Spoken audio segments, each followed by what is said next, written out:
ભાઈ હેમુભાઈ સુરેલા અને અન્ય એમના એક મિત્ર જે છે એ બજારની અંદર ખરીદી માટે ગયેલા હતા. આ ખરીદી દરમિયાન સામેવાળા જે આરોપીઓ જે છે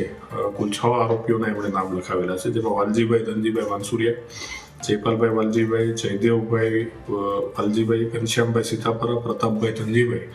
અને જયરાજભાઈ વાલજીભાઈ, આ તમામ આરોપીઓએ સાથે મળી એમની સાથે પહેલાં ઉગ્ર બોલાચાલી અને પછી મારામારી કરી અંતે એમને જે છે છરી વડે આજે મરણ જનાર હિતેશભાઈ હેમુભાઈ સુરેલા છે એમનું મૃત્યુ નિપજાવેલું હતું. આ સમગ્ર બનાવ પાછળનું કારણ એવું હતું કે અગાઉ આજે મરણ જનાર હિતેશભાઈ હેમુભાઈ જે છે એમના ભાઈની દીકરી ને અગાઉ આરોપીઓ જે છે એ ભગાડીને લઈ ગઈ અને એની સાથે લગ્ન કરેલા હતા. જે વાતનું બંદૂક રાખી અને અવારનવાર એમની સાથે જે છે મગજમારી થતી હતી અને ગઈકાલે તેઓ ખરીદી દરમિયાન સામસામે આવી જતા